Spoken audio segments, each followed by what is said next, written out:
Welcome, ladies and gentlemen, and thank you for joining today's Regional Issues Forum meeting. Please note that all lines will be muted until the Q&A portions of the call today, and we will provide you with instructions on how to ask a question at that time.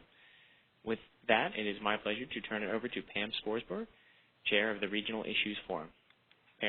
Pam, please go ahead.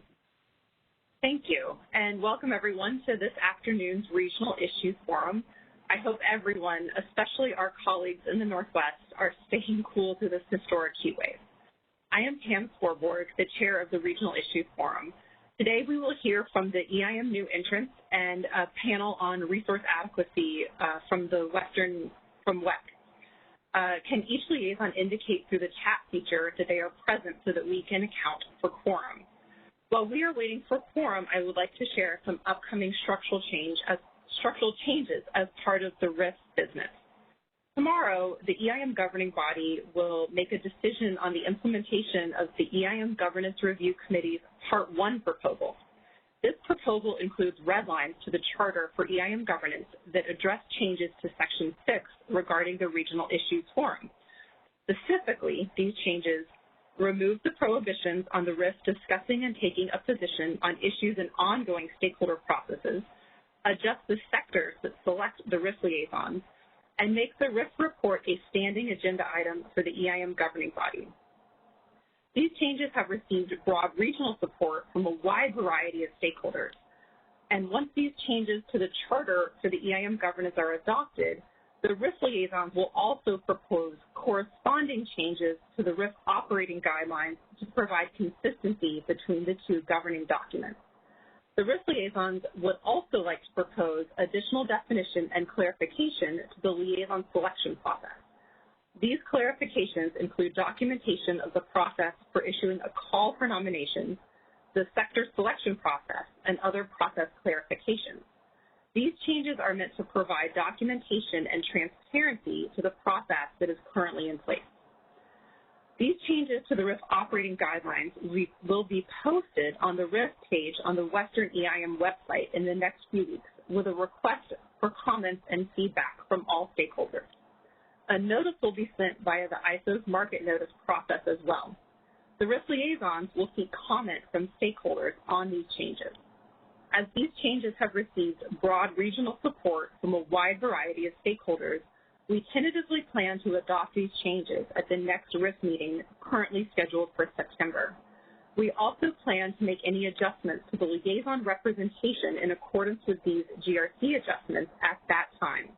We appreciate everyone's support and patience as we work to implement these parallel changes in a consistent and reliable manner. And I see in the chat that we have reached quorum. And with that, I will introduce our first panel. We will hear from the new EIM entrants.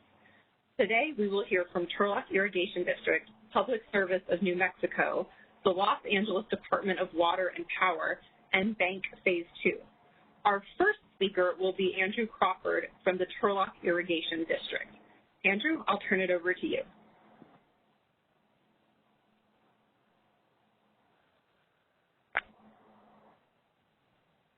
And Andrew, just a reminder to take your personal device off mute.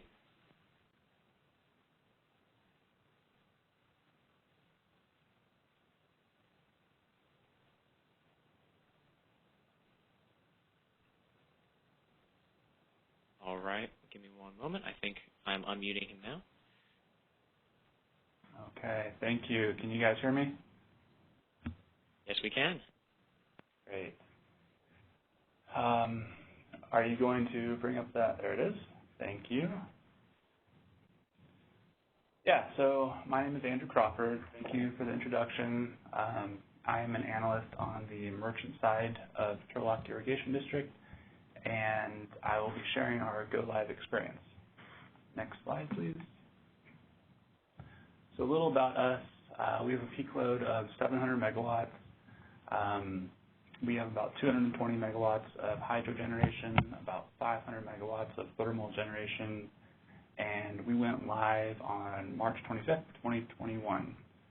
Another fun fact is that we are currently the smallest EIM participant, and I think that is just as cool as being the largest EIM entity. So, yeah, kind of interesting. Next slide. So this slide, I just wanted to display some of the communication support we had through EIM implementation. Our software vendor of choice was PowerCost Incorporated. We chose Utilicast for consulting, and we were very happy with them. As far as settlements go, we used Power Settlements, and from what I hear, that's going well as well. Then, of course, we had the track meetings with the CAISO and daily reports, which we've now trimmed down to twice a week. And then internally, as far as support goes, we added one new settlements analyst. Next slide, please. So here I want to talk about parallel operations. There was a test requirement, and we satisfied that test requirement in the first 5 consecutive days. Because we satisfied that requirement so quickly, we were able to dive into other areas of interest, one of which was that we observed continued flex down failure when transitioning our MSG unit up. The reason for this is that we run many months out of the year with just our MSG unit on because of our size. So without other units on to contribute to our flex down requirement, we would often fail because of the negative contribution when the market would transition us up. So, we met with the CAISO, we talked to them and strategized, and this is kind of unique to us because, a lot of the other participants are much larger and they have other units on to contribute that flex down. So the solution we landed on is that we were just going to focus the area of time where we would allow the market to transition us up, and we did that by removing 2x1 bids for our MSG unit. Next slide, please. So some other points of note after go live. We also implemented a grouping constraint mechanism, which the CAISO actually had designed for their MRTU system. We have 3 identical units that share a gas supply line, and when the market would try to dispatch them all on at the same time, we'd see a significant drop in pressure in that supply line. So we implemented this new mechanism, and what it does is it puts a stagger in between the startups. So that's working well. We've also had to figure out new strategies around operational flow orders. So for an OFO, what our strategy is we are decreasing the bid prices throughout the day to encourage more generation when our gas suppliers are needing us to consume more gas. And for a low OFO, which is the reverse, we're in the process of developing a specific tool for that, but in the interim, what we do is we increase the bid prices by what that penalty would be so as to discourage the market from taking our units up and burning additional fuel. So it's kind of an ongoing process here. We're trying to figure out the best approach, but that's kind of what we've landed on so far. Also, after go live, we started having these EIM market solution and quality analysis meetings, and I just wanted to point out that we've really enjoyed these and we really do value them. The CAISO representative in that meeting, Mung Fei, has been really helpful to us, and it's something that I just wanted to express that we would like to see keep going. It's a huge help. So thank you for that. Next slide, please. Some other things we've noticed after go live is that the market really does move our units around a lot, whether it be dispatches, startups, transitions. So one thing a few things that we've done to mitigate that is that we've implemented new GRDT parameters. We've changed around the bid breakpoints of our units. We've removed bids, and we often use self-schedules. Like I said, we update that GRDT quite a bit. So we're getting better at that. We're getting more efficient about making changes there. But one thing we are making sure that we have to do is that whatever change we do make in the GRDT, that same change has to be present in both the merchant and the entity software that we have. So just something that we've noticed, and that's become a point of note. And yeah, we did receive a couple monthly Kaito EIM benefit calculations. So we're going through that and validating the results and making sure we understand them. And that's all I got. Thank you. Thank you, Andrew. I believe you are our next presenter. And we will be taking questions at the end of the panel, unless the panelist wishes to invite questions within the panel.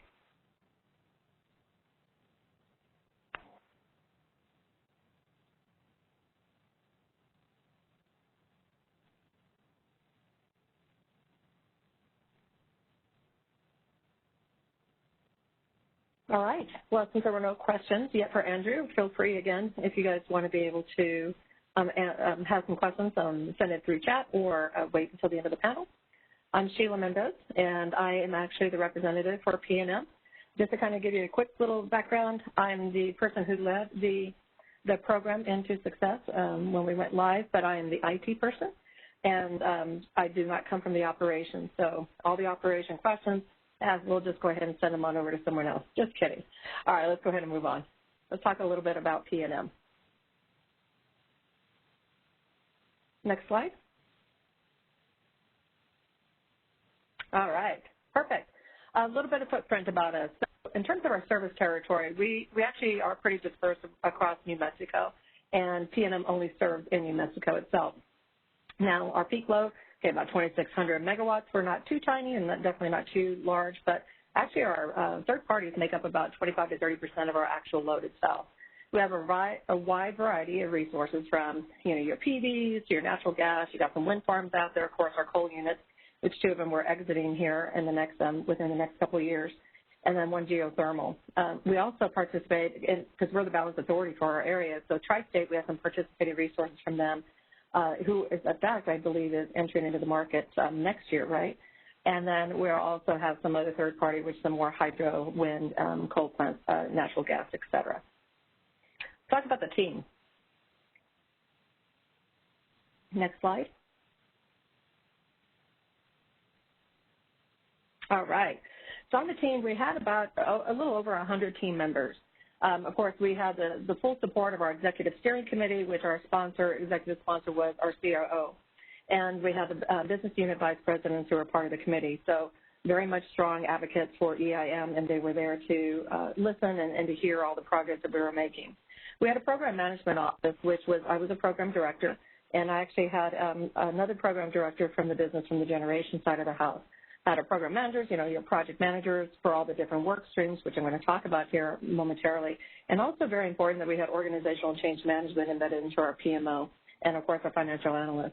Our partners, just as Andrew mentioned, hey, who do they have for their software and et cetera? We also use PCI for our software vendor. Although we didn't go with power settlements, we are trying their products out, but it is something up in the air whether or not we continue using the PCI product or if we want to invest into the power settlements going forward. Utilicast was our flagship partner, and they were excellent in being able to guide us, right? This was a brand new business model. We hadn't entered into this market before, so they had a lot of the experience, and they did a fantastic job with us. And then we had some other third-party entities that we worked with along the way. We had our different lines of business from the merchant and power marketing, our power operations, and so that's our balance authority. Within our CFO, all your type of finance, settlements, pricing, and then our support teams from IT to HR, our metering, because we had to change out a lot of our revenue meters to get them prepared, of course, our legal sourcing and procurement. Talking about our timeline, we actually started our gap analysis and economic assessment back in 2017. PNM started like, should we enter into this market? Is this something that's going to be beneficial to our customers? So by doing the gap analysis, we were able to determine that, yes, this is something that our board and our executives wanted us to move forward. So in 2018, we actually started from the initiation and planning. we couldn't go full force, couldn't go right into it because we hadn't received our PRC, so our Public Regulatory Commission approval yet to proceed, and so we can get some recovery for that. So in 2018 and 2019, we went ahead and started that RFX process. In this case, it was an RFP to look at which vendors do we want to use, which products, et cetera. Our implementation took about 15 months, almost 18 actually, and we had several things that were going on in parallel. We did not miss the deadline, of course. We went live with LADWP on 4/1, so we had several things that we had to cut over in the meantime that were dependencies, such as we had to cut over to the RC West, right? So we had to change that over from our BA. We had transmission outage, management system, a brand new one, MRTU, our EMS, GMS, same time we had to go live with our new upgrade. And that actually was delayed because of some issues that we had along the way. But everything worked out, and we were able to hit our mark. Let's talk about what were some key events in terms of our participation. Unlike TID, they only added one analyst. We actually did add 20 positions. From our entity desk was first and foremost, we had 6 folks on the entity desk. We did an after-the-fact analytics, both on our merchant side as well as our power operations side, because you need to take a look at the data of what's happening and make some adjustments to your GRDT or to your processes, et cetera. We had some settlements folks added to our team, and even some from the support, IT, OT support, and engineering. And we actually added a trainer. At the very end, we learned that we needed an EIM manager and a trainer. So those were one of the 2 last ones that we wound up hiring. And we're still actually in the process of getting an EIM manager because we decided late in the game that we thought originally we can handle it through our existing positions, that they can absorb, that daily communication, being that, that advocate for P&M, going to the stakeholder meetings, et cetera. And we realized that wasn't going to work. So we really went ahead and advocated for an additional position who is actually reporting up or will be reporting up to our power operations or our BA authority group. Right now, we are just in the process of finding that, and we have Utilicast, their program manager, acting in that role right now for us. Andrew mentioned, hey, they have daily meetings. We do too. We have daily internal meetings. We have daily meetings with the California ISO. We're looking at the data and making sure that we have a full understanding of what's happening and making adjustments and tweaks along the way. Also, some of those prerequisites you saw on the actual timeline from the upgrades and RC West. The one that I didn't mention on the previous slide is we also made a decision to change our generation dispatch desk. It used to be in our merchant group, but we made a business decision to actually move it back into the operations. So not only were we, doing all of this fantastic stuff, our new program, driving everybody crazy at what needed to be done, making their eyes bulge out every now and then, but we said, look, let's go ahead and make this business decision too, because it makes sense that the generation desk is right there by the BA desk and by the EIM desk, so they work very in coordination. So we did that as well, and that actually proved to be the right decision for us. Moving forward, let's just talk a little bit about our go live. So like many, anyone who went live in 2021, because of COVID, we had to go remote since March of 2020, and we did a remote go live. I think SRP was one of the first ones to do the remote go live, and so we learned a lot from Sarah and her group about what they did and what worked well, and so we implemented a lot of those same practices into our preparation. I mentioned we had a dual go live at LAWDP. Our transition period actually was very smooth, very uneventful. As Andrew, we did pass had our successful days, 5 in a row, and we really didn't have any major hiccups as we went live, and that was very, very impressive, right? Not only from the ISO, but from our team's perspective. We had the dynamic transfers right after hour ending 4, about 10 megawatts, and then we just continued to increase from there. We maxed out about 500, exporting at almost 400 for the importing during that first month. We worked on the new dynamic ETSR in the first month, and we continue improving on balancing tasks and making sure that the challenges that we encountered, were resolved. And if you also think about it, training is very important along the way, and we're going to talk about some of the lessons learned. Training by far is important, but the actual in the situation when you actually go live, because you have your parallel ops, which is great, and we did ours for two months. I actually got to start early in November instead of December, so we actually did it longer than that, 3 months. But it's not real and live. So when folks actually start to participate and work the process, they're going to have a lot of questions once you go live. So just continue reinforcing and listening to what they're going through so that you can make some tweaks and adjustments to training materials or help cards or process or work with the ISO and accordingly. Some considerations for future, some things that we thought about is one, definitely just be cautious, with the ISO. ISO, please be cautious of not allowing more participants to enter the market at the same time. I know that was one thing that resonated with me as they took on for 2021 is like, are you guys really prepared to be able to handle that amount of participants, which isn't the norm? And they did a fantastic job. So they were able to look at their own groups, split them up accordingly. Whatever they did on their side really worked. But if you start adding more 5 or 6, I wouldn't think that you'd want to do that because you really want the participants to have the full focus and the attention of the ISO during their implementation and preparation of. Also mentioned, or at least my team mentioned, that let's get a little bit more focused attention on the edge cases with resources, right? So your direct current stuff, your JOU, your MSG resources. I know we found that to be requiring a lot more of our attention with our JOUs because not all the owners were participating at the same. So how do you make sure you divvy up the load that you were taking from that unit and making sure that it was only for what you were able to participate in the market with? And then, of course, your dynamic and pseudo-tie resources from the entity to the ISO. More focus on the telemetry checkout with the ISO and your VER, forecasting and availability. Just things that we noticed right off the bat. Things are much smoother now. The teams seem to be working very well. Last thing I just want to talk about is some lessons learned from a change management perspective. The people, right, the planning, training, testing, the OCM. I will say, and I'm a huge advocate for OCM, if you're about to come into the market or you're preparing for it and you don't have somebody really focused on organizational change management, rethink that, okay? This is a brand new market for your company to enter in, and they have to be prepared. So OCM is all about preparing your people, not only from the process and the training, but so that they are prepared and they're willing to go ahead and take on these new changes. So on the people side, think about your people. You can become very dependent on the vendors that you have, right? Your Utilcast or your flagship vendor, your software vendors. But you got to make sure earlier on that your people own it. They own it and they realize they're going to have to manage this going forward because your vendors are going to phase out. So really continue to enforce that early on. We also learn if you're hiring new positions, hire them early, right? Don't wait until the latter part. We kind of staged ours, and some of the areas we wish we would have brought it in a lot sooner so they would have benefited from learning from the program as they continue moving forward. ID and bring on other extended resources within your own company earlier on so that they're not at the tail end as well. Manage the daily operational workload, right, just like we do. We have a new program, great, we need your help here, but you still have your operational work. So work and make sure that you get the commitment from their managers or directors. And get the commitment from the VPs to make sure that they also, share that information is that they must participate on this program for it to be successful.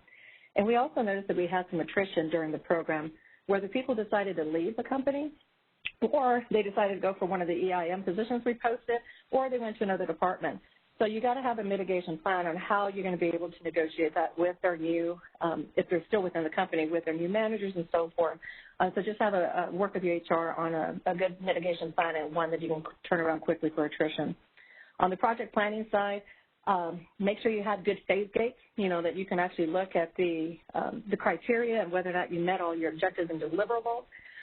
Make sure you have that criteria really clear so everybody understands. I knew that with COVID, it prohibited more on-site training, but I think now that our things starting to open up, those who are going to be entering the market next year, you'll have really focus on that on-site training because that's probably one of the loudest things we've heard from our folks is, I really wanted more hands-on, I really wanted more of this, but we had to work with within the constraints we had. More structured training on technical applications, and then the workload for your actual trainers. If you're doing train-the-trainer, make sure that you kind of offload some of their workload, normal workload, because they really need to get fully invested into the training and be able to help with that dissemination of it. And then on the OCM, as I mentioned, make sure you communicate often, do more road shows so that more folks within the company understand the impact of EIM and what this really means to our customers. Make sure that you're going to get project fatigue. Oh, I'm so tired. I can't, I want to take my PTO, manage that PTO as best as you can. through the managers of those folks. We had conversations, we had surveys, we were constantly monitoring what was going on and making adjustments as we needed to. And, COVID required contractors and everybody to do everything remotely. And, again, hopefully you guys will be able to start, bringing that back in before you go live in April, or your timeline that you guys have set. So those were the major highlights that P&M experienced. And if you have any questions, by all means, you can ask me now or you can ask me later. So thank you for your time. All right, and ladies and gentlemen, if you wish to ask a question, please press #2 to enter the question queue. Sheila, this is Pam. I might start off with one question. I was wondering if you could speak to how you were using your generation optimization tool to enhance and support your EIM participation.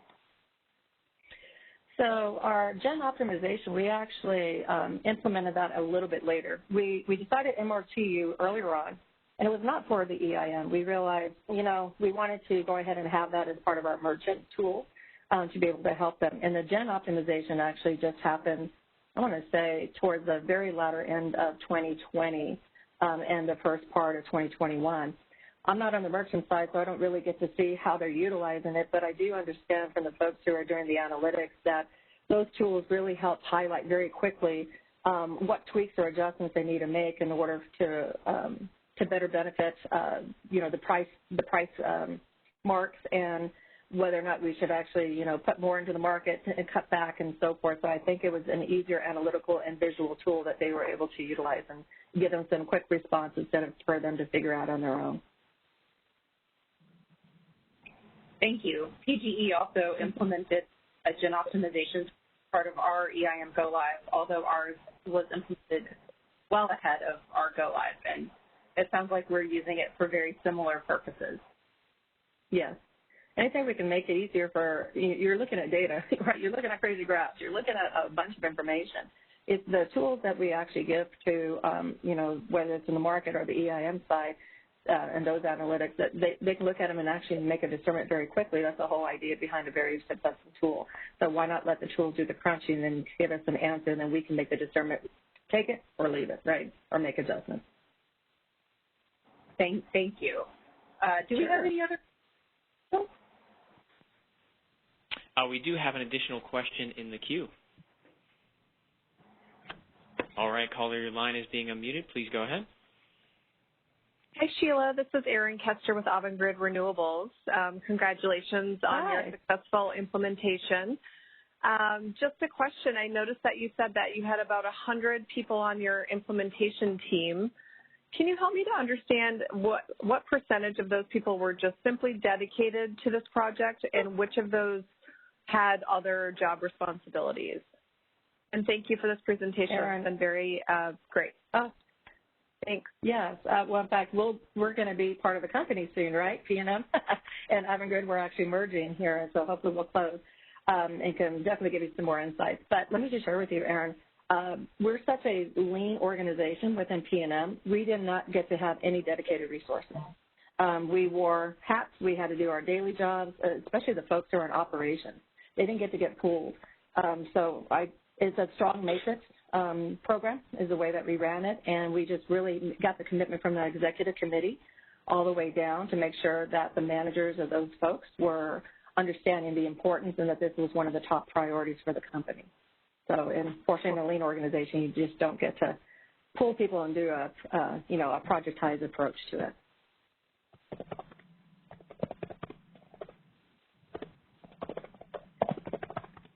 Hopefully that helped, Erin. Yes, thank you so much. Sure. All right, there are no additional questions in the queue at this time. Great. Well, thank you for your time, and good luck with everyone. Thank you. Next, we have Jaime with Los Angeles Department of Water and Power to present. Thank you, Pam. This is Jaime. I am the EIM project manager for the implementation. I came from the PMO office.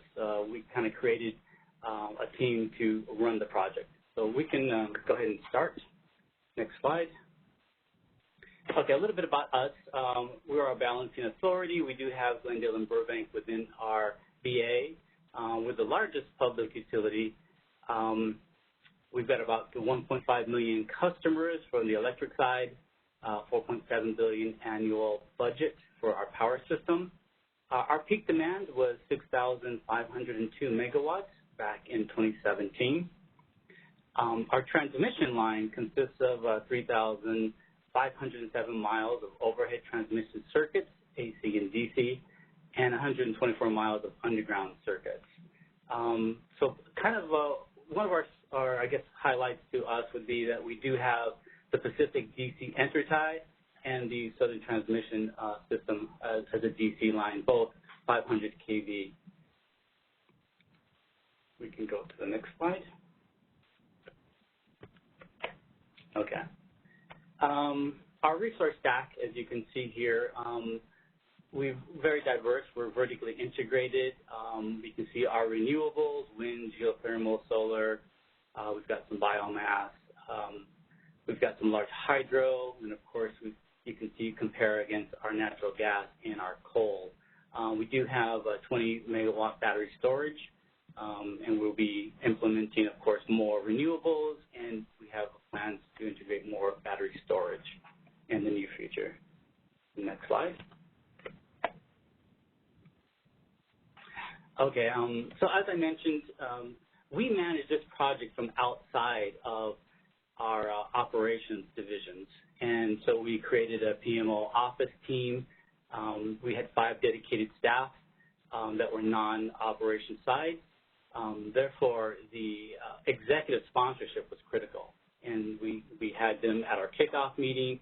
Eventually, this project team was moved from a planning division into PEER, Power External Energy Resources, which made a lot more sense because they were one of the major customers to us and one of the major impacted divisions. Our power systems SMEs came from throughout the power system, including the planning, the external energy, control and grid reliability, to name a few. Regulatory was important as well, IT, other business process owners impacted were our city attorney's office, environmental affairs, of course, cybersecurity and supply chain, very important. We also had Worley Parsons team with Utilicast as the system integration specialist. They were critical for us, especially for us, I would think, because number one, our project team didn't come from the operations side, and we were hit with a lot of turnover and organizational changes and restructuring. And the consistent factors were really just, our project team and Utilicast, and everybody else was changing through attrition, promotions. We were hit with everything, including the consistent, as everybody else were. We had about 300 participating staff members in this project, from one level to the other, going, whether it was procurements or approvals, there were gatekeepers and, of course, SMEs and managers that were involved at various levels. So it was a huge push on our end. We can go to the next slide. So here's the project schedule. We had 5 major effort areas. We did our studies early on in 2016. After some executive decision was made to move forward, a project team was created. We started off with a gap analysis, which ended up in December of 2017. From there, we started working on our system requirements. Procurement and metering were our biggest efforts and long lead items. After we got through that, we were back on a traditional CAISO implementation timeline, and as you can see, we picked up with the agreements, revisions, processes, design, of course, the configuration and testing with CAISO, and staffing and training was a big part of what we did throughout this process, and that included outreach and road shows and things of that nature. And we went live April 1st, and we're in our post-live support.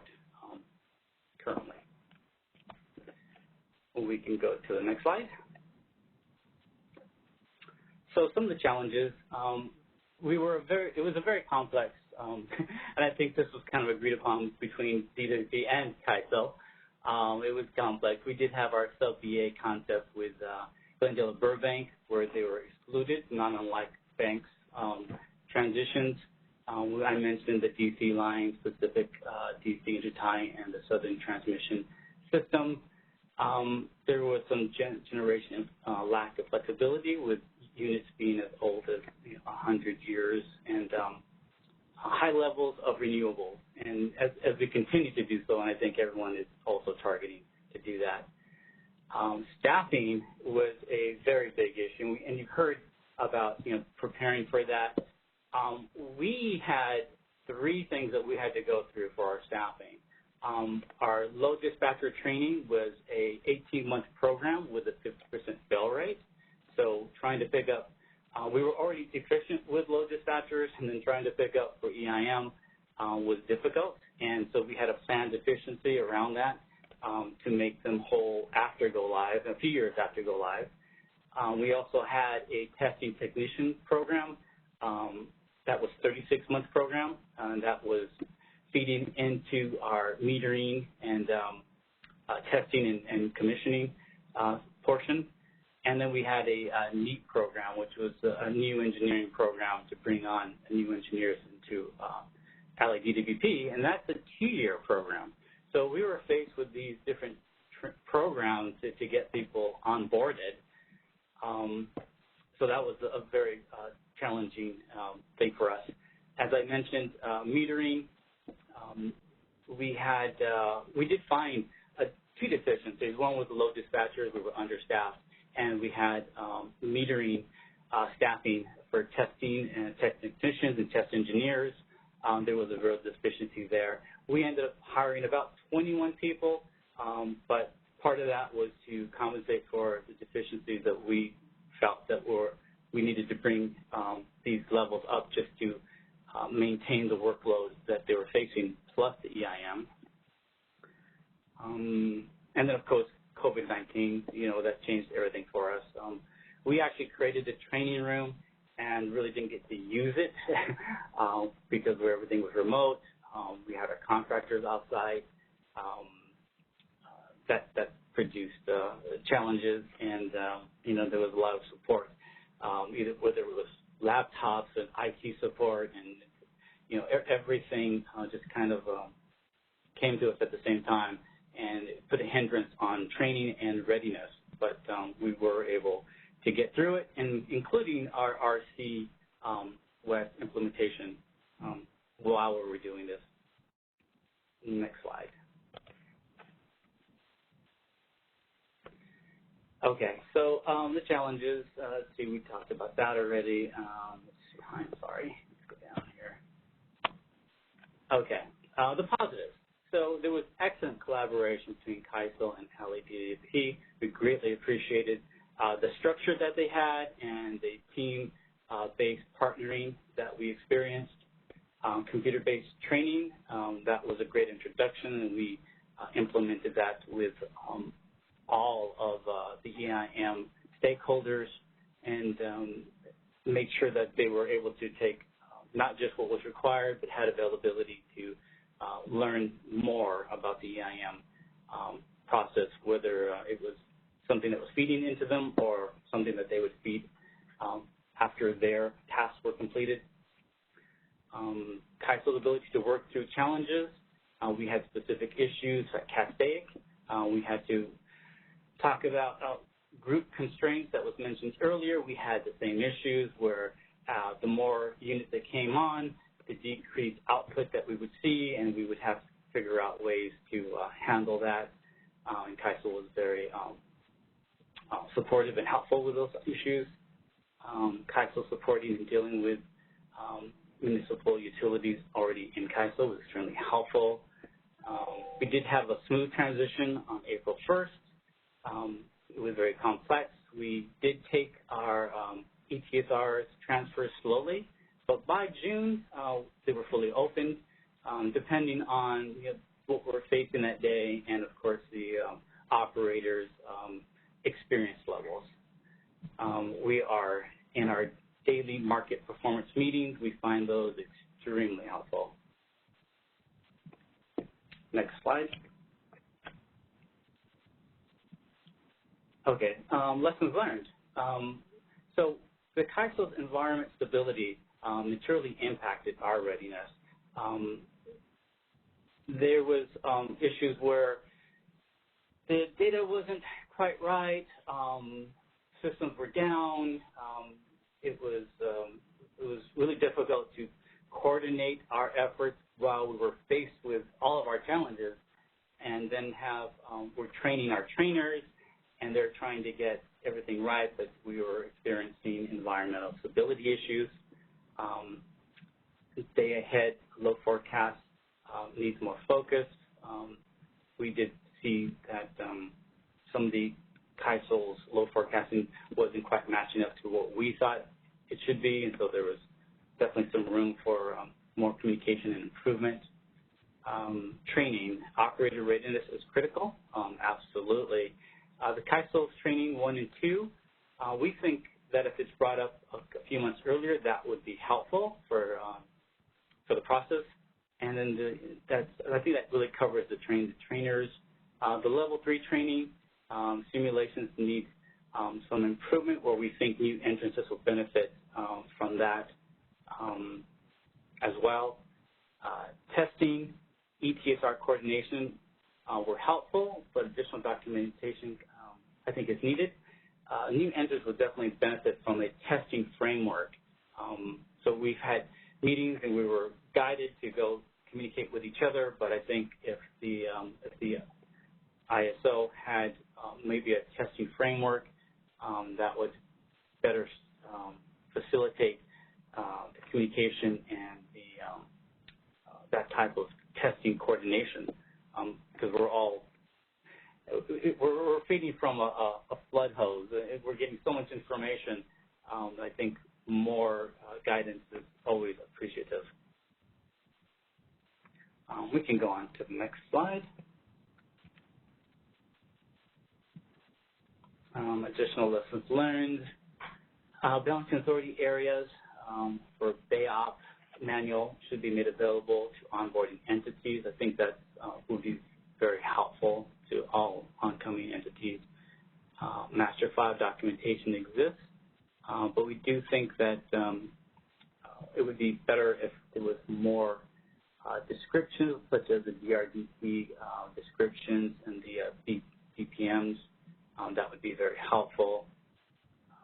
Initiatives, fixes should be supported by detailed documentation. Yeah, definitely. We were, experiencing a lot of issues as we were going through this process, dealing with our SCAPA, the DC loss concurrent payback, and the non-conforming load forecasting. And I think we thought we were on the same page, and even internally to the ISO, we thought they were on the same page. But we found that sometimes the right hand doesn't speak to the left hand, whether it was internally to us or internally to the ISO. And I think better documentation of that might have helped facilitate that alignment.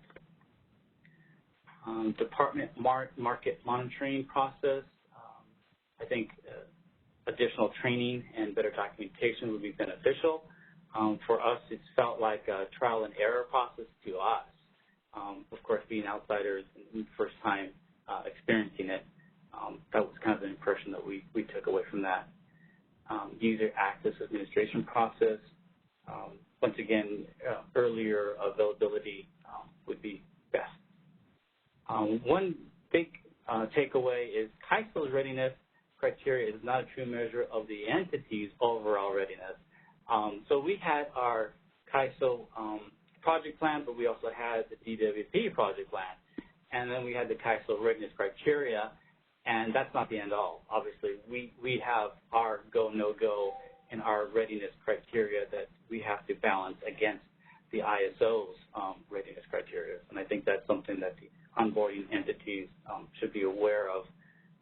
That would help them have the right mindset, not just to meet CAISO milestones, but internally they have to make sure that they're setting their own.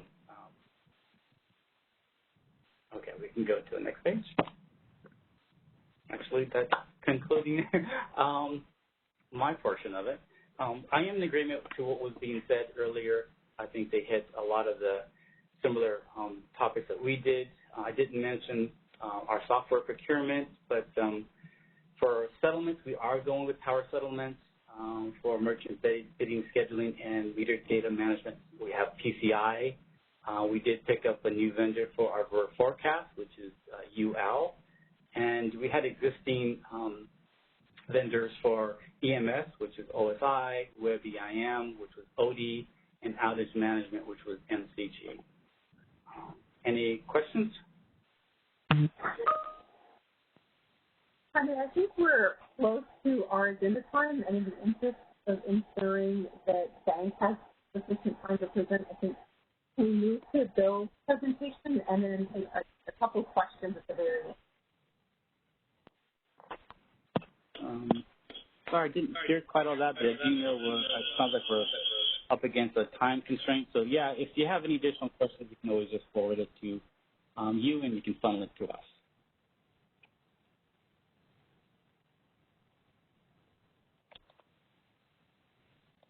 Bill, are you available and ready to present?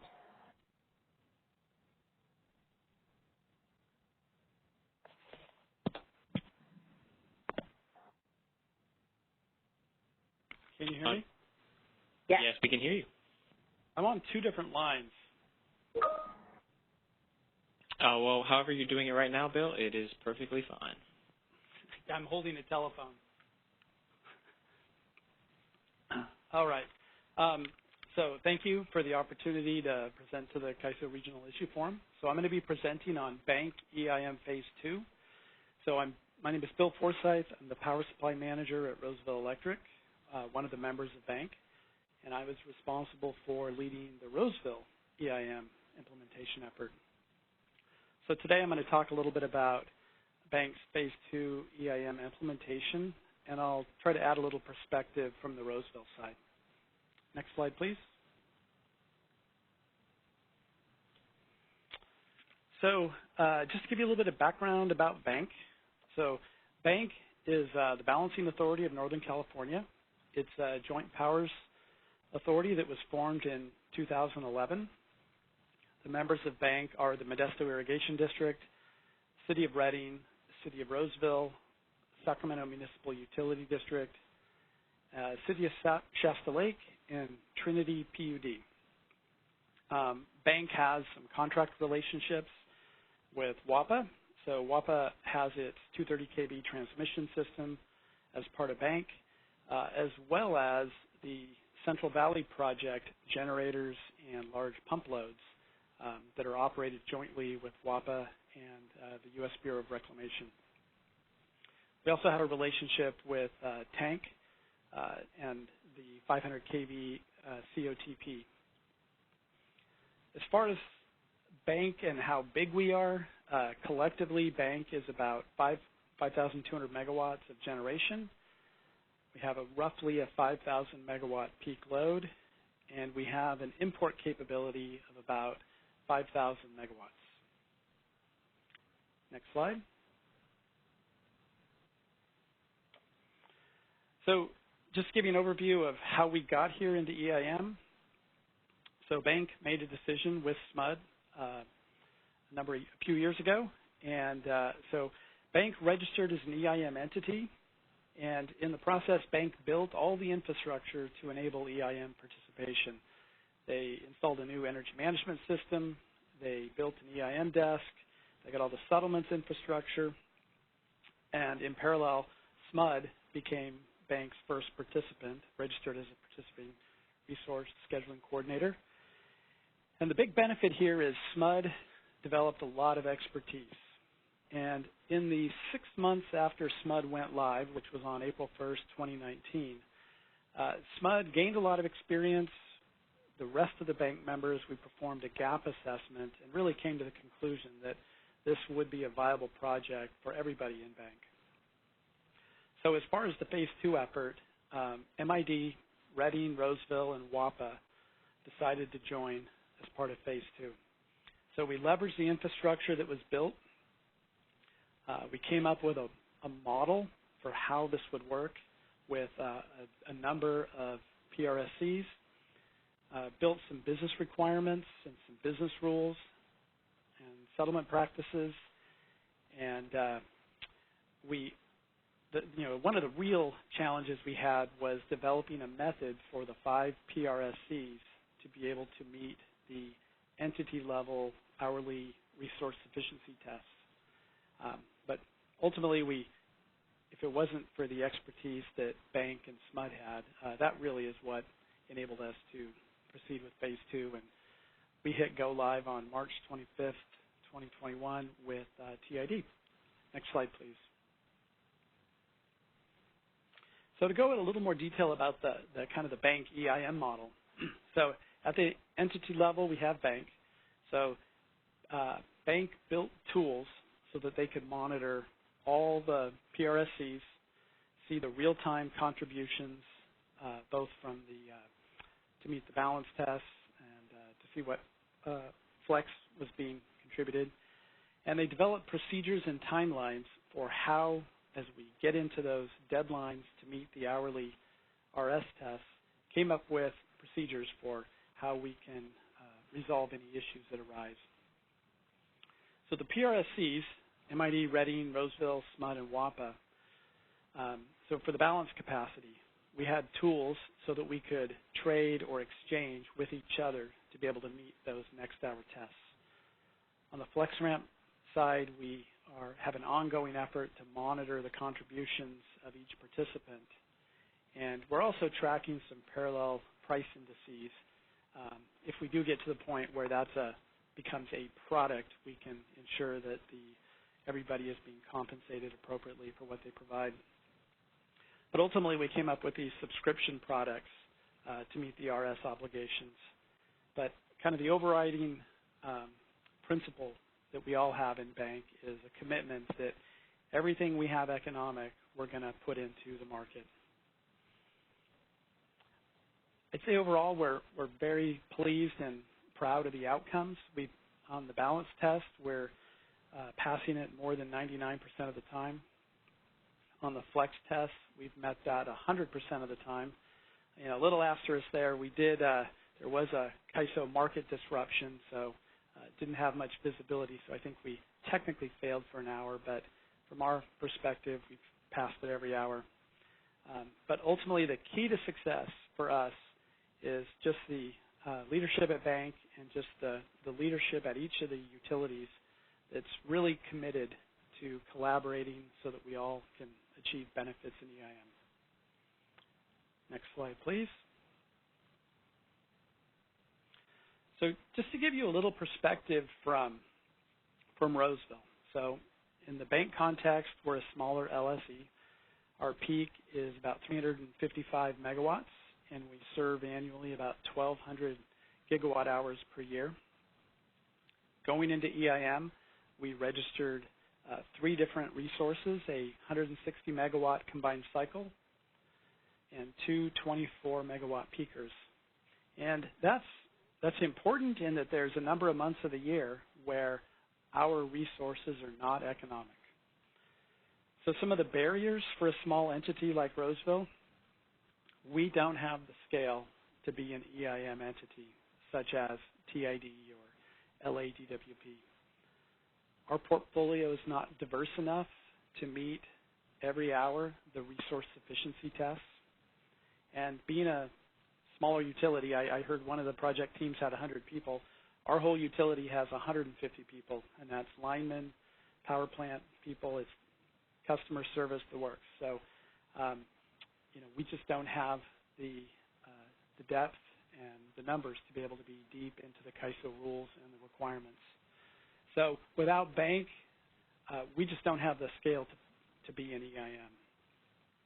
And without the resource sufficiency products that some of our larger partners have created, we couldn't meet the EIM tests every hour. So ultimately, the BANC opportunity was we're part of a very diverse footprint of resources. We have a number of partners that are willing to work with us to design and trade these RS products. We've been able to leverage expertise, especially at SMUD, with our GRDT, our Generator Resource Data Template, helping us just get better quicker.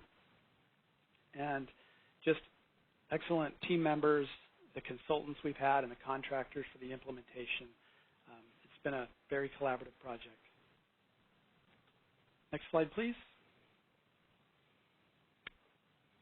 So I thought I'd end with just some thoughts if you're an entrant out there or somebody who's thinking about being an entrant, and especially if you're a BA that has a lot of embedded LSEs. If you're in that situation like BANC, it's definitely collaboration is key. These EIM tests, the RS tests, these are entity level tests, and participants are going to have to collectively meet these. Being a small LSE like Roseville, we definitely needed help from the larger LSEs. You could call that the haves and the have-nots. There's times of the year where we have, but there's times of the year where we don't have anything. And along with that, the earlier you can solve your BA's RS test allocation, the better. I think that was something that we underestimated out of the gate, but all the utilities worked very well together, and we were able to come up with a great solution for all of us, equitable, affordable. GRDT, say it 3 times, it's a lot harder than we thought. Not having any experience with the ISO, this was definitely a big hurdle to get over. We have a multi-stage generator. We've got a lot of different configurations with that generator, so a very steep learning curve on that, and I would suggest to the ISO as much training as they could provide would be very much valued by members like us. And finally, the implementation team is key. We had access to a really experienced team at Utilicast. It sounds like from the other presentations, everybody used Utilicast, and I just can't say enough about the team we have from Utilicast. And finally, BANC Phase 2 wouldn't have happened without Phase 1. We really relied on and got to realize the experience and the knowledge of the Phase 1 of both at the BANC level and the SMUD level. And that's it.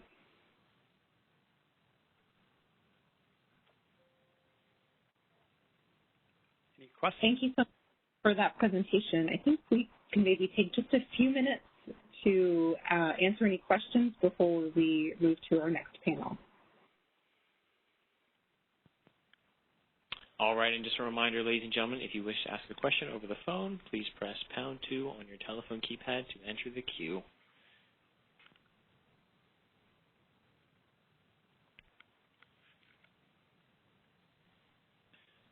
All right, and I do not see any questions in the queue at this time. Okay, so then our next panel is a presentation from WEC on the Western Assessment of Resource Adequacy Report. We have Jordan White, Victoria Ravenscroft, and Matthew Elkins who will be joining us today. Nikki, can we bring up that presentation?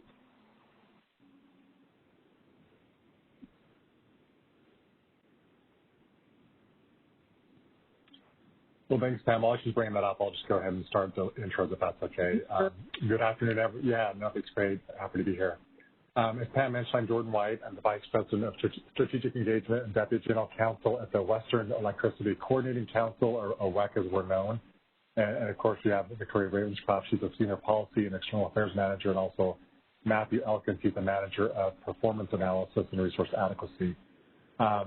In terms of our plan for today, I'll get to it in a minute, but I just want to, first of all, thank the RIF for this invitation. Back when I was on the body of state regulators, I always made an effort to attend these meetings because there was a lot of great content and discussion, and really love to hear kind of what the interns were doing with respect to how they're thinking about the development of EIM. As EIM participation continues to grow with new entrants being added at a pretty rapid pace, we've heard from a lot of good folks today.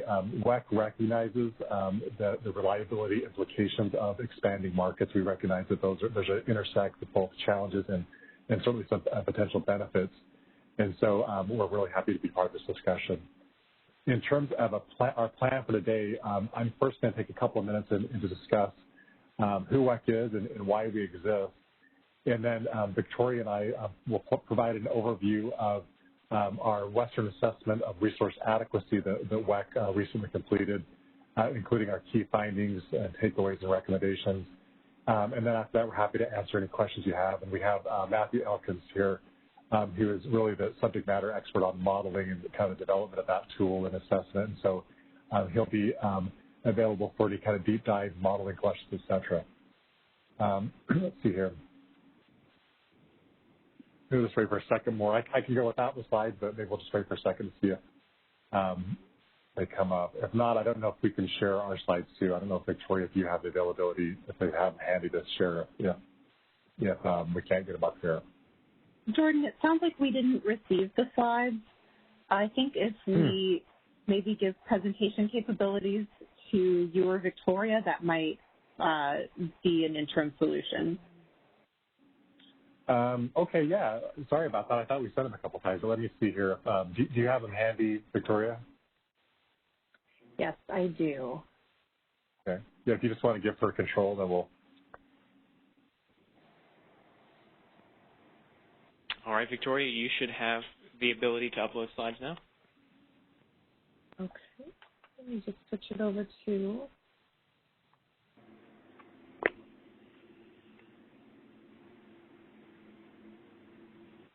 I'm sorry, team. It sounds like one of the filters on inboxes was preventing this communication. No, that's good. We're glad to large. Yeah, we're glad that you have a strong security wall. So that's we're happy to hear that, Alex. That's perfect. While Victoria's bringing those up, I'll just first I just want to first briefly mention WEC's mission. It's to effectively and efficiently mitigate risk to the reliability and security of the Western Interconnection's bulk power system. It's really our sole reason for existence, and it's the focus of everything we do. We don't have our hands on any controls. We don't have any assets that we own. We have no shareholders, and we are completely neutral when it comes to fuel type and policy. And we don't represent any specific state. Rather, we have delegated authority under the Federal Power Act that comes from NERC, the North American Electric Reliability Corporation, via NERC, which is the North American Electric Reliability Corporation, to promote bulk electric system reliability, to ensure reliability for the entire Western Interconnection, which of course includes all or a portion of 14 Western states, 2 Canadian provinces, and then a very small portion of the very northern tip of the Baja State in Mexico. And we promote that reliability in a few ways, including helping to create, monitor, and enforce mandatory reliability standards, but also by promoting activities that ensure the reliability of the local power system.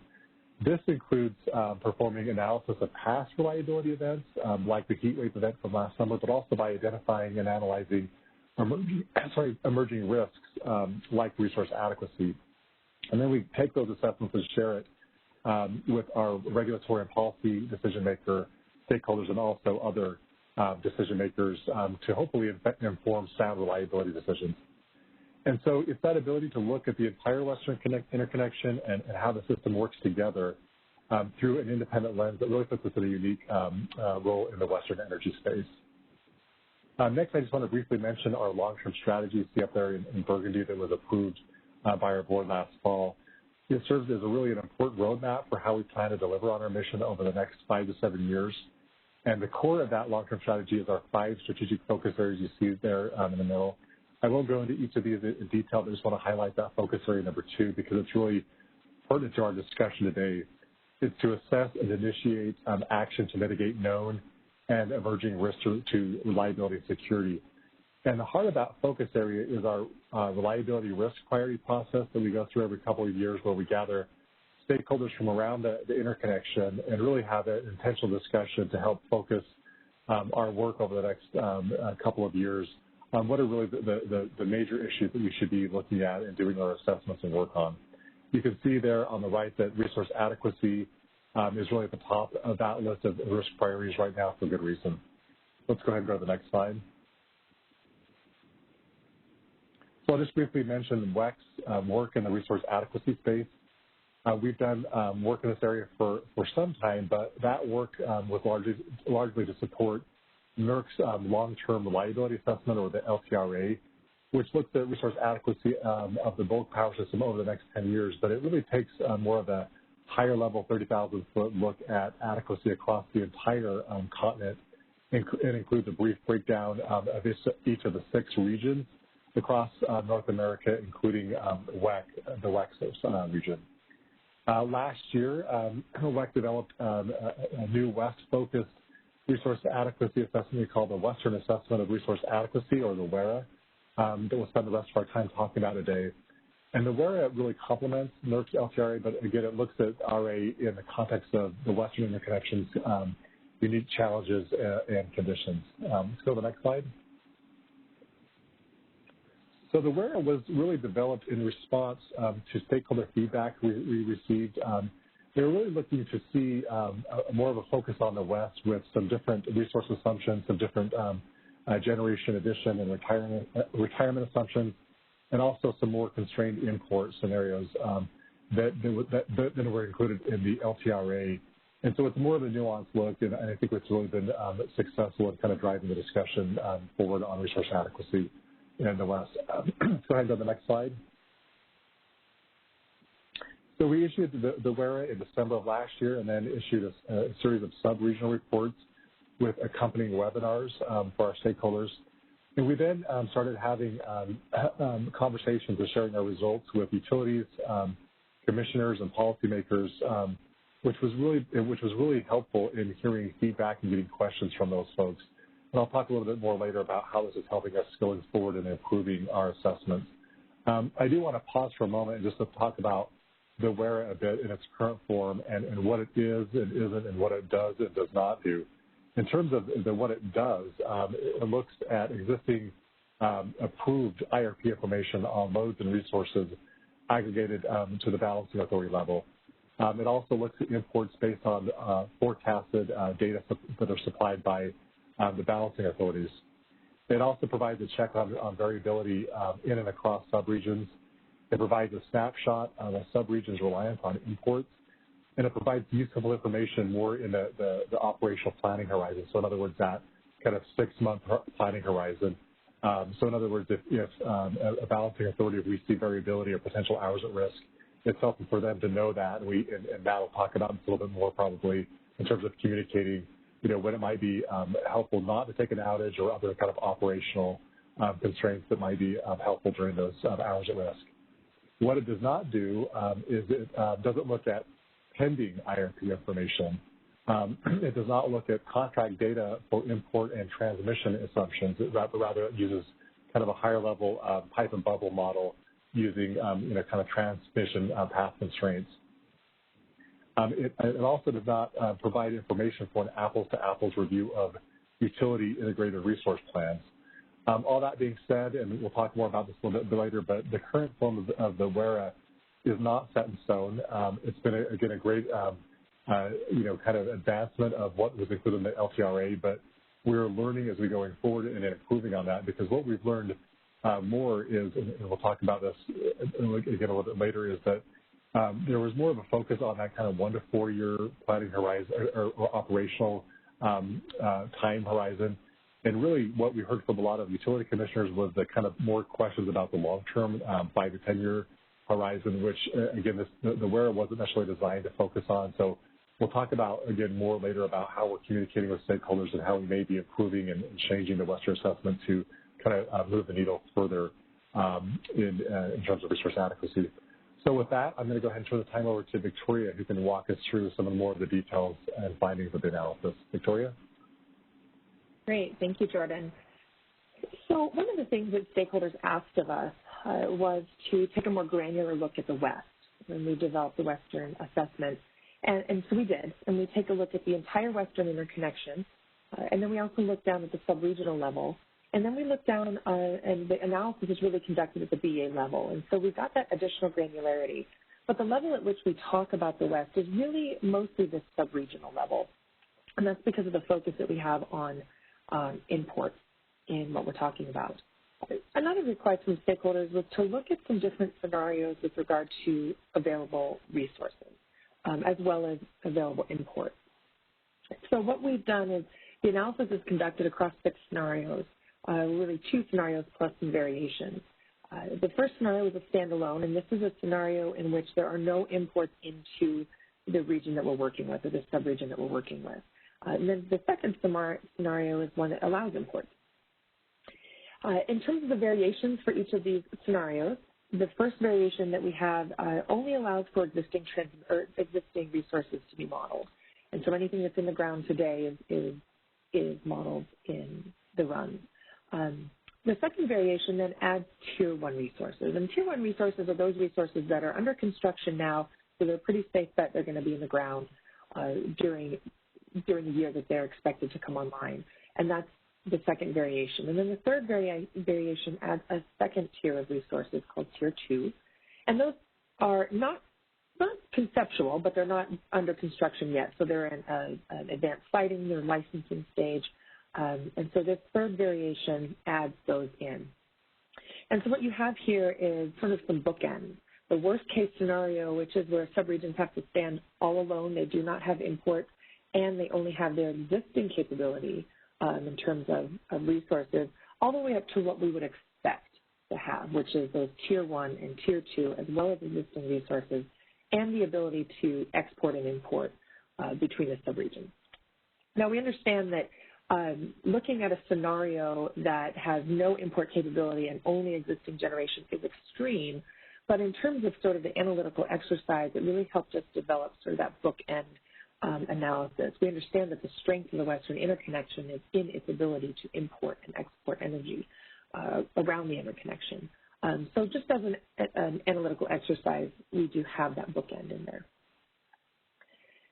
Let me walk you through a very, very high level what is going on in the analysis to really just get us to our takeaways and recommendations. The Western assessment is a probabilistic analysis, and it looks at demand and resource availability information every hour of the year for the next 10 years. And we get that information from the BAs. So every year, WEC issues a balancing authority data request, and we request expected load and resource availability information for every single hour over the next 10 years, and we ask that that reflect the latest approved IRP information. And so we get that in the springtime, we get all that information in, and then we take a look at it. And what we're doing essentially on every hour is determining the planning reserve margin based on that expected information and taking a look to see if that planning reserve margin reaches a certain risk tolerance that we're working with. But because nothing ever really goes as expected, and we're doing a probabilistic analysis, we look at different permutations on every single hour. So, for example, on any given hour, we may look at the expected, and then we may look at a number of permutations going up to the highest of demand and the lowest resource availability, and then the opposite end of the spectrum. We might look at very low demand and high resource availability and everything in between. And the point being is we're trying to look across the spectrum of possibilities. So when we take all that information, many, many permutations for every single hour of every single year for the next 10 years, and we put it on a plot, if we put it on this screen, it would be black with dots everywhere. And so what we've done here is it shows you a weekly representation of that information. So if you look at that highest point there, for example, that's at roughly 42%, that highest point in the orange. And that represents a week that is in the middle of May. And what that point simply means is that at least one of those permutations, of the thousands of permutations during that week, came back with a required 42% planning reserve margin to be reliable. Now, it could mean that there were more than one, but there was at least one. And then on the opposite end of the spectrum, you can see that toward the end of the year, right there at the last week of December, it gets as low as 7% in the green. That's the minimum for that week. And so it just means that at least one time during that week, the planning reserve margin would be adequate down at 7%. Now, we're not saying that entities should be changing their planning reserve margins to 42% or getting by with only 7%. Really what we're trying to show here is the variability, which is the distance, that's that spread between the maximum and minimum values on this particular chart. And so that's what we're trying to show here. One other thing to note is that we're talking about California. We just happen to have the California-Mexico subregion up here. And depending on whether you're in northern or southern California, it's going to peak in late July or late August. One thing to note is that late July, early August, the weeks there, you see probably the least amount of variability in that subregion. And that's during their peak. And so, as you know, spring and fall tend to be highly variable, and we're seeing that play out here in the numbers. You can see a large amount of variability, especially in that springtime where we see that peak of 42%. And that's significant for resource planning purposes. So as I mentioned, the key here really is that variability, and the further the spread between the lines, the greater variability there is. It's how far that resource may spread on that particular week. And so in terms of takeaways, what we need folks to understand is that the variability on the system is really driving this need for change in how we look at planning reserve margins and how we plan resource adequacy. For example, a lot of planning reserve margins are based on meeting the peak hour of the peak day. And the assumption that has always worked is that if you can meet your peak hour and your peak day and set your planning reserve margin there, that you'll be fine for all the other hours of the year. And what we're seeing in the data is that that's not the case anymore, that the variability that we're seeing could put you well above what that planning reserve margin might be on a day that is not during your peak. And so what we're recommending is that entities consider methods to account for variability at different times of the year in determining the planning reserve margin. So in that initial step as you're doing the planning, and then considering the availability and the variability characteristics of capacity additions. And what we're getting at here is just the fact that, as we know, 100 megawatts of solar is not going to act like 100 megawatts of natural gas or coal or another baseload resource. And that's because, one, of availability, right? We know that solar doesn't come on at night because there is no sun, and so it's not available for certain hours of the day. But when solar is available, or wind or other variable resources, when they are available, they also act differently in terms of variability. Their output is more variable than a typical baseload resource is. And so we're really encouraging folks to think of not only the availability, but the variability characteristic, and that's what our analysis is looking at, is that variability of the resources. So when entities are looking at this and we're saying, well, you don't need a 42% planning reserve margin, but clearly at one point our data is showing that you might need a very high planning reserve margin, the question is, well, what do we do? Because we're not telling folks that 42% is even prudent. It might happen a very minuscule amount of the time. And so what we are telling folks is to keep doing what you're doing, plan for that variability, right? And one of the ways that people plan for that variability is to import. And that's, again, one of the strengths of the Western Interconnection is our import capability. When it's hot somewhere, it's usually mild somewhere else, albeit the Northwest is not mild now at 115 degrees. But we have really leveraged the diversity of our load and resource mix across the West, and it is a great strength of the interconnection. But what we have to keep in mind is that while the variability, while it's variable in one subregion, and that subregion or those entities in the subregion might think that they can import from other subregions, variability is happening across the system. So this just shows you the same chart I showed you for the other subregions that we analyze, and the shaded region is just coincides with those high variability periods in California, Mexico. And just to give you an idea that, especially in May, and pulling power out of the Pacific Northwest, you can see that there's quite a bit of variability there. There's nothing new to that story, but this just gives us a chance to kind of overlay that information. So that's the story on variability. The next story is imports. And as we know, imports are strained. They're important to what we're doing, but we wanted to take a look at what the data tells us about import capability between the subregions. And that's really the the value that WEC brings to this work, we aren't looking down at the minute level and making the resource planning decisions. But we are looking at the interconnection-wide level and really figuring out what's happening between entities, whether those are BAs or whether those are sub-regional groupings. So this shows, again, California-Mexico. This is the northern part. We subdivided California-Mexico subregion even further into a north and a south, and that's simply because they peak at slightly different times. But this is, on the chart on the left is the peak day import capability or availability from the rest of the subregions under expected conditions. So this is the information everybody sent us. This is what they expect to happen. And what you can see here is that there's plenty of import capability available to come into the Northern California subregion during their peak day. It dips a little bit below the zero axis there during their peak and the hours before, just before and after their peak. But that's Southern California, and that just simply means when it's negative, they don't have capability. They're looking for capability to import, and that's to be expected with Southern California, but things look pretty manageable here.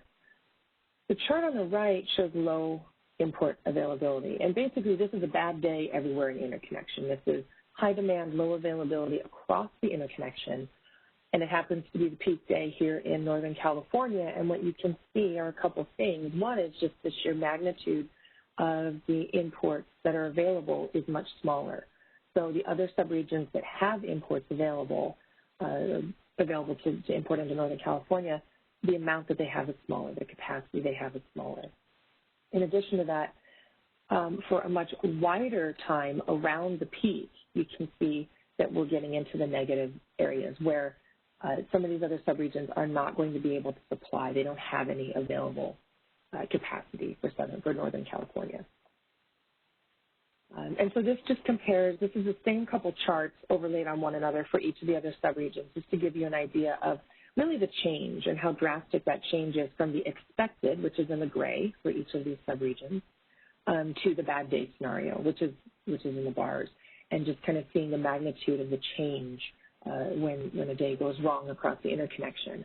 I think prior to August of 2020, people would have said, well, but how often does it simultaneously go wrong across the interconnection? And now we know that it does. In fact, if our heat wave in the desert Southwest had happened this week, I think we'd be having some rather urgent conversations across the interconnection as we would be facing a west-wide heat wave once again. So in terms of our takeaways and recommendations of imports, I mentioned the strength of the imports in the Western interconnection, but it's no longer a foregone conclusion that we have a lot of extra capacity on our system. Our margins are getting a lot smaller. And so the imports that entities have historically relied upon, those have changed, and so those assumptions have to change. And in some conditions, import capability is actually reduced. And we don't study that in the WARA, but we did experience some of that last year with our heat wave. Of course, under highly stressed conditions, nobody's immune. The second point is basically saying that there's not an entity that is immune to what's happening in the changes on the system, and that it can happen to any entity in any of the 5 subregions that we looked at. And so without coordination, because it is a west-wide issue, entities could be relying on the same resources. Again, when those margins are getting smaller and entities are hoping to pick up extra capacity at the last, in the short term, they could be relying on resources, on the same resources during a time of really extreme need. So our recommendation is, of course, coordinated planning. And the emphasis here is on interconnection-wide coordinated planning.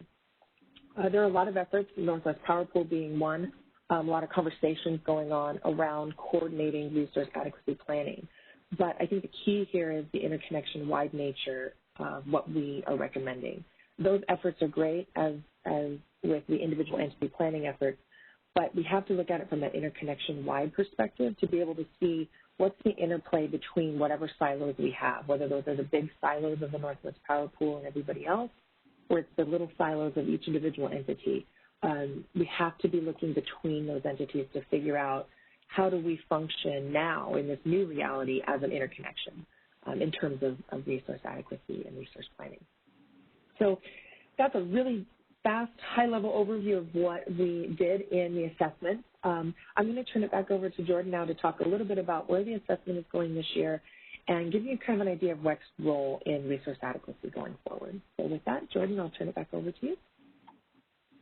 Thanks, Victoria. Yeah, so where is the Western assessment going? As I mentioned kind of early on, during the first 2 quarters of this year, we were able to share the results of the WERA. It really received some great input from commissioners and other stakeholders. And really, what it allowed us to do is we discovered some potential gaps and called attention to some important issues that we need to focus on. It also started a conversation to help us identify what kinds of questions decision makers actually have and what assessments they need to actually help them to kind of plan for the future and make decisions. And with those questions in mind, we're now thinking through the WERA and the potential gaps we see and how it may be able to enhance it to address those questions that have been raised. And with that gaps analysis information, we're going to go ahead and work to develop the 2021 assessment and continuously improve the WERA is a helpful tool to drive those regulatory decisions that affect reliability. So let's go to the next slide. So I just wanted to mention, last week I had the opportunity to participate on a couple of panels at the FERC technical conference on Western resource adequacy. And several of the recurring themes that arose from the discussions, I just wanted to highlight. First, I think everyone agrees, at least that I heard, about the urgency facing the West and the need to address resource adequacy now. It's no longer an academic exercise, and really I think the basic message is that it's time to stop admiring the problem and actually start implementing something to address this really pertinent issue right now.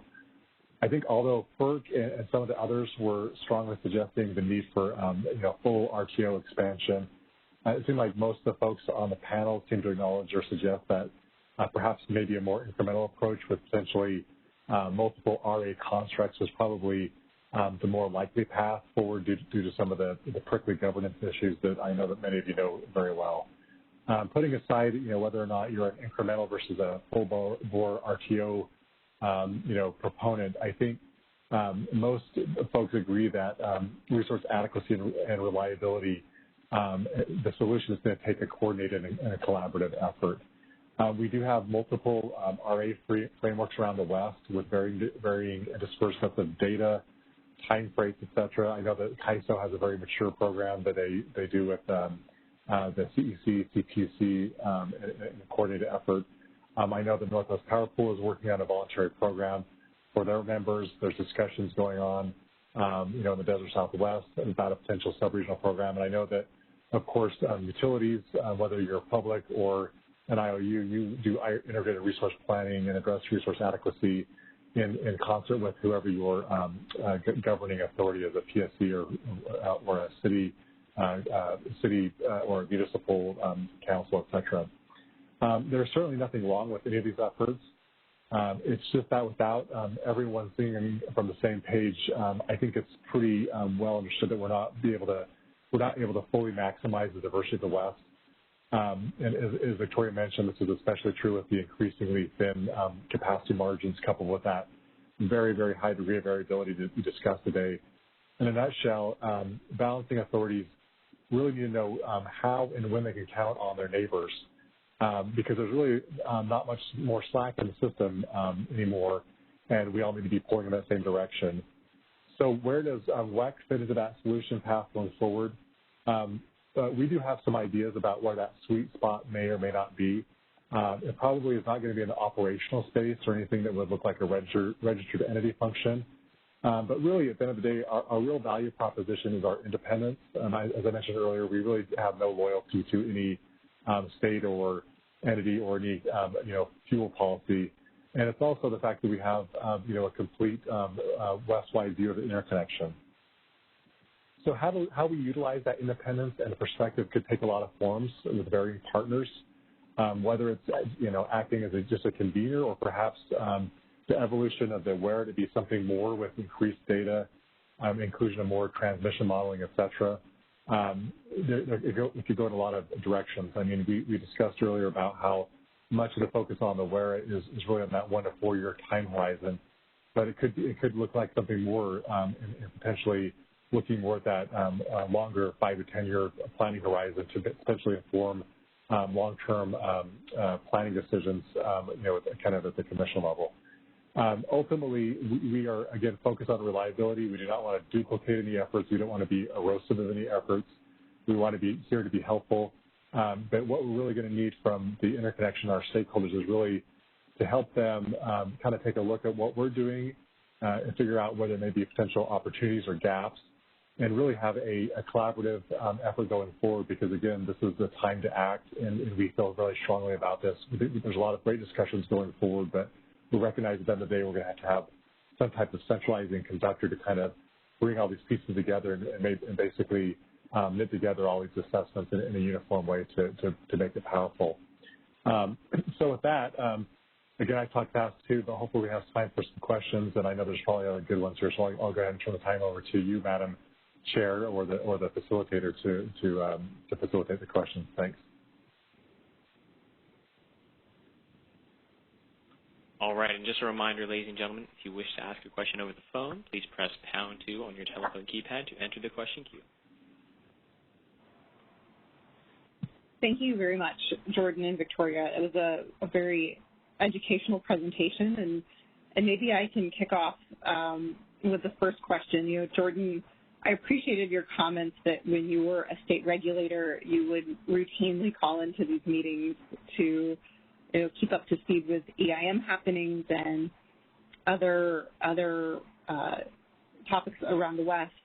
And so I was wondering if you put your regulator hat back on, what would you take away from this presentation back into the regulator space, and particularly how it relates to EIM and some of the resource efficiency work that is pending right now with the resource efficiency workshops, recognizing that resource adequacy is certainly that long-range component, but that it does ultimately come down to that hourly availability that we test for within the EIM.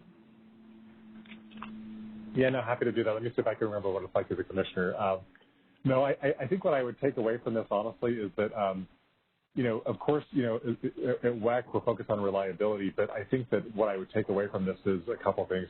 Certainly there's been a great deal of success. Of course, from a regulator perspective, it probably represents a very small portion of the total net power cost, but I think there's been a lot of trust and kind of true proof of concept that's been built from this. But I think the recognition now, which is really, again, heightened this discussion about, some of this resource adequacy and kind of that, that kind of time frame of kind of proving up on that, is that, again, this is no longer a academic exercise, and people are getting calls from their governors, and people are worried, and regulators are highly concerned about actually making sure the lights are going to be on when necessary. So I think from a regulator standpoint, I think that they would be very interested in kind of understanding this collaboration and really how that really works in real time, and really how these things are going to be proved up on.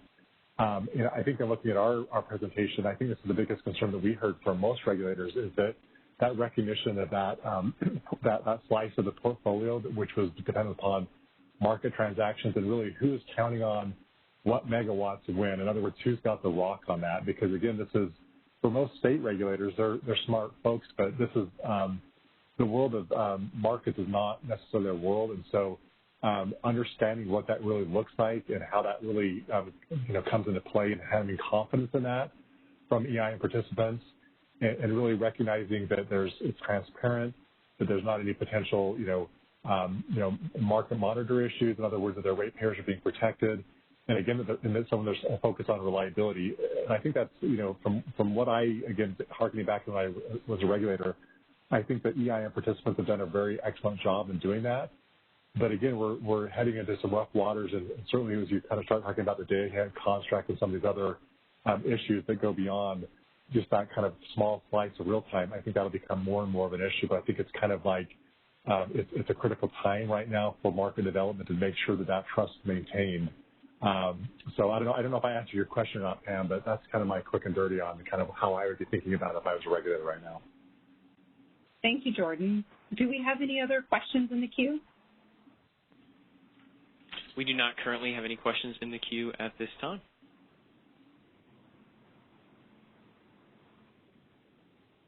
Listen, you guys, Matt is here. He wants to answer some really weedy probabilistic modeling questions. So just throw it at him because he's here for that. So. That's right. I am here for that. Yeah.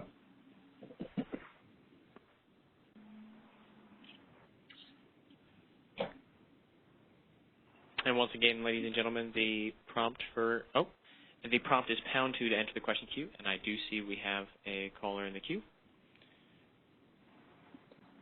Caller, your line is being unmuted. Please go ahead.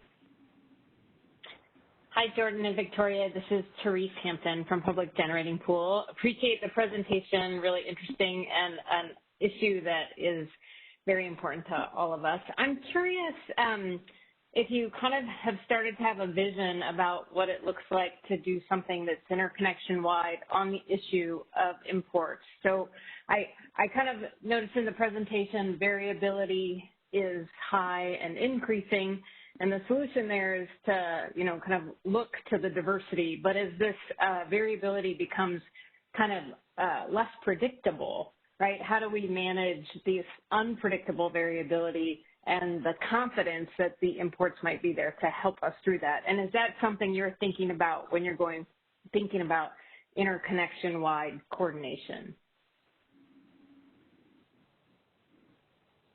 Yeah, no, Victoria or Matt, if you want to take that one.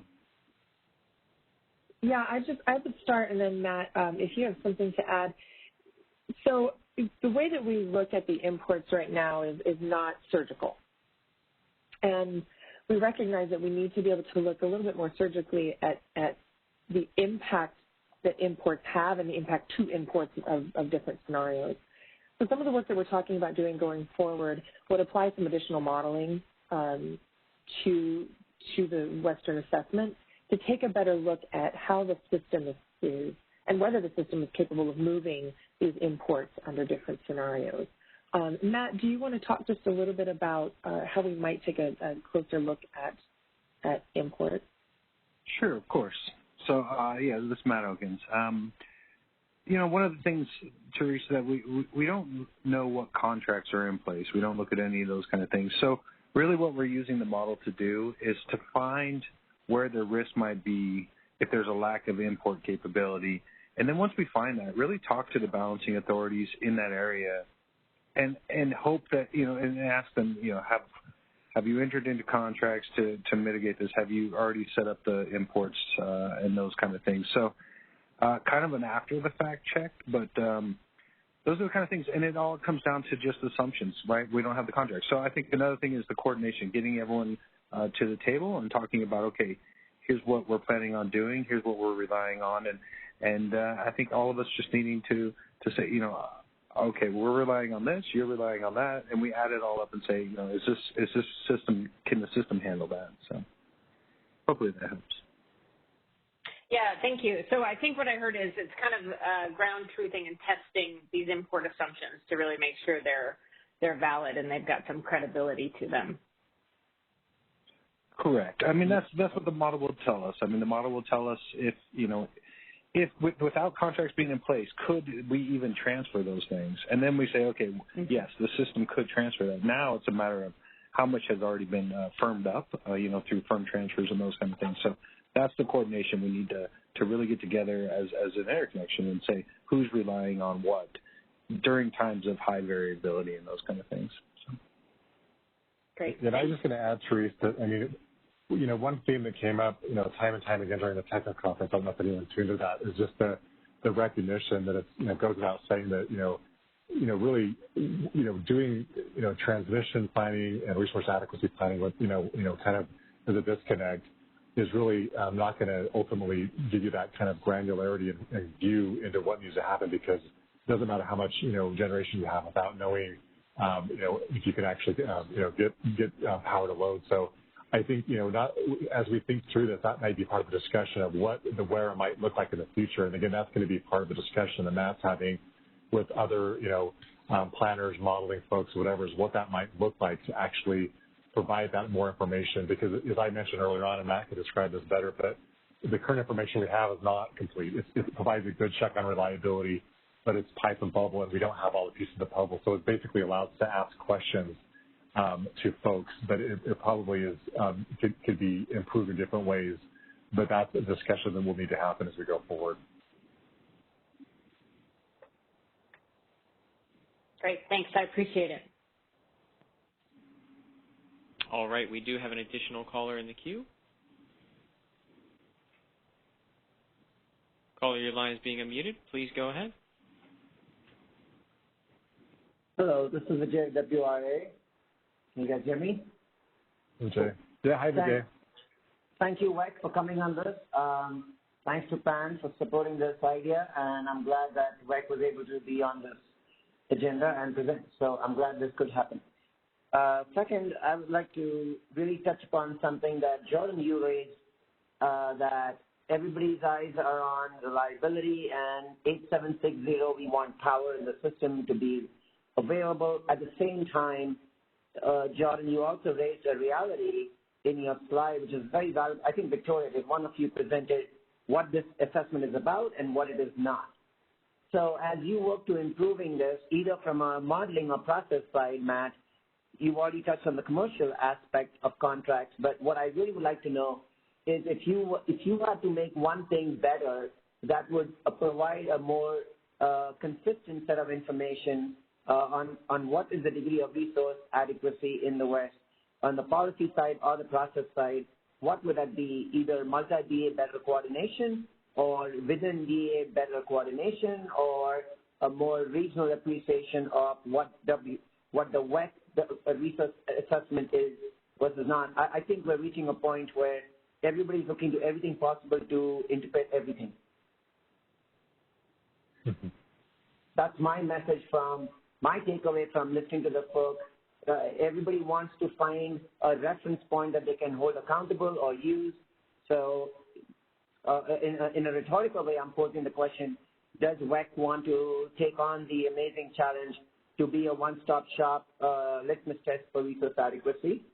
Or what would be a better way to coordinate this multi-DA efforts when you have limited visibility into commercial transactions, into other aspects?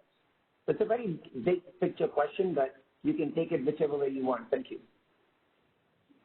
Yeah, let me maybe start off with just saying this, Vijay. That is a great question, and this kind of goes back to like, what is the sweet spot for WEC? I mean, we know. Chairman Glick, right out asked me a couple of times, so what can WEC do? And I think that's kind of the issue is that there are probably some certain areas that are probably clearly not a good space for us. That are currently being conducted at the operational time frame, et cetera.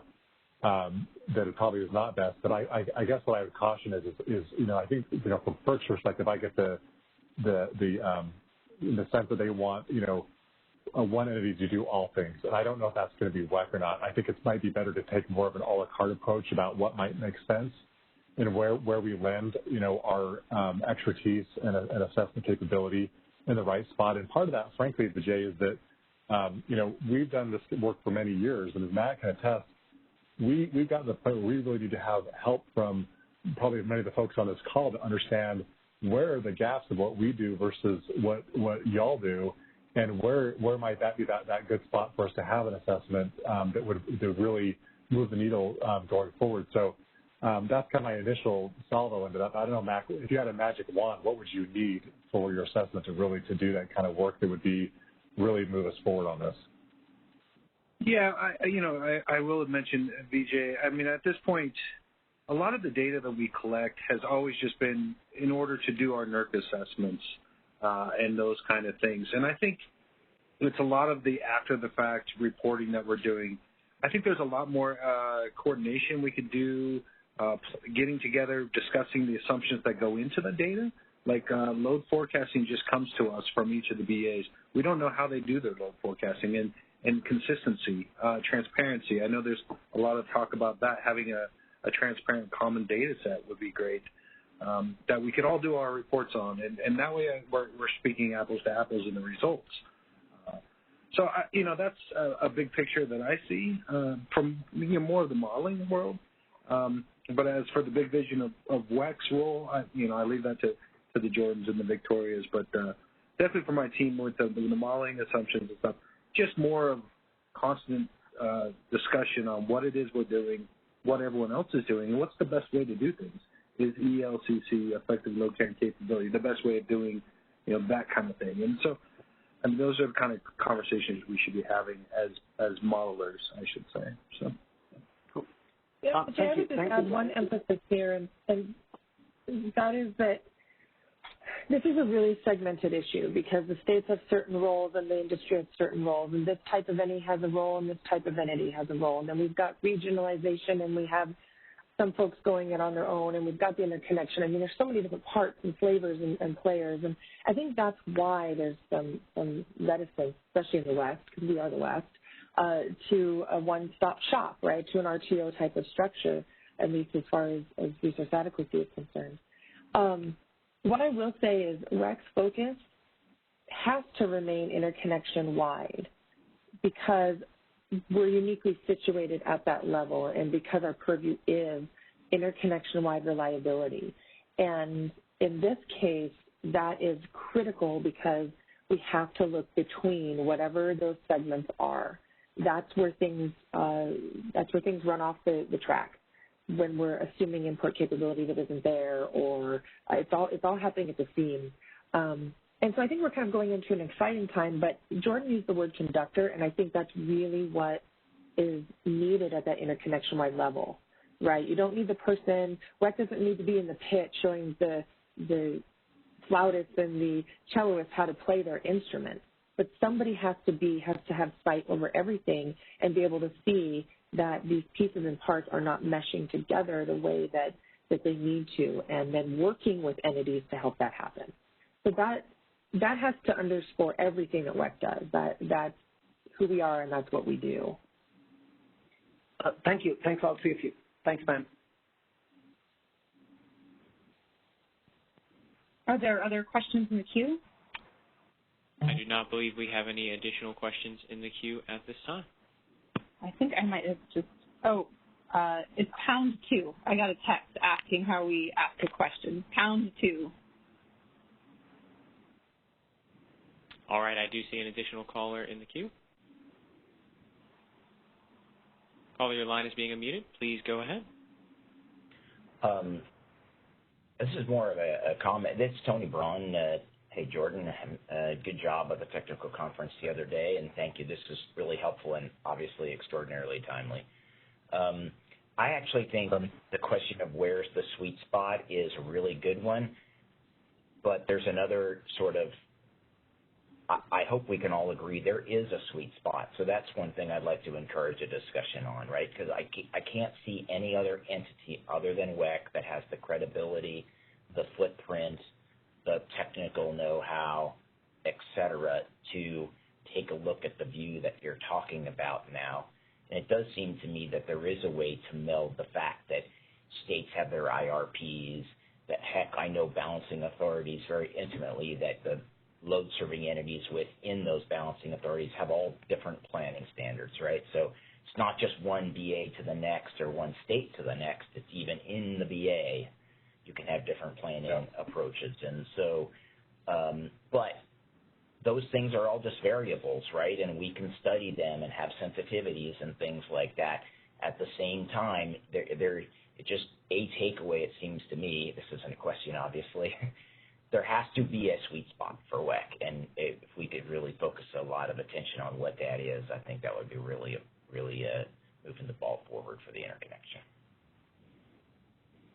Well, thanks, Tony, for that comment. We agree. I mean, I don't want to be pulling any punches. We are confident that there is a sweet spot too, but I think that one thing we do recognize as we kind of get further into this is we're learning more of what we don't know, and that's why we are going to need the help of our stakeholders, including EIM participants. There's just so many pieces. For example, we are not experts on the interplay between, for example, the Northwest Power Pool and the EIM, et cetera. Again, it's those specific areas where we really need help to help focus our efforts, because again, we have lots of smart people, capabilities, we have an interconnection view. But ultimately, I think that, and this is something we learned very clearly after talking to, I don't know how many we talked to commissions probably 40 times this year, Victoria. They do look to WEC, and maybe part of it is that they don't understand the focus we've had in the past. But what they're really looking to us for is that, again, our independence. And I think that that's really what's missing in terms of kind of stitching together all of these programs. They're all great programs. We applaud and cheerlead everything that's going on in terms of coordination, whether it's Northwest Power Pool, SEP, CAISO. We think it's great. But ultimately, that is that level of trust and the ability to knit it together that is missing. But we do think there's a sweet spot, and we are going to continue to work with stakeholders, especially during this the next few critical months as we further evolve the Western assessment to do that. So I really appreciate that, Tony, and I agree 100%. Yeah, I think the iron is hot. Agreed. Well, I see we are just running up to the very last minute of our allowed time. Thank you so much to all of our panelists today for a series of excellent presentations, especially the three of you still here from WEC. I think bringing this information to the RIF and letting us think about some of the interconnections between the long-range planning and the short-range planning that's going on are very timely and appropriate for informing some of the policy work that's coming down the road. So thank you all of the panelists and presenters, and thank you everyone who called in today. Hopefully we will be working our way through this heat wave and the last stress of our system that really highlights the value of resource adequacy. So thank you everyone, and we look forward to seeing you all at the next RIF. Thanks again. Ladies and gentlemen, this concludes our call. Thank you for using Event Services, and you may now disconnect.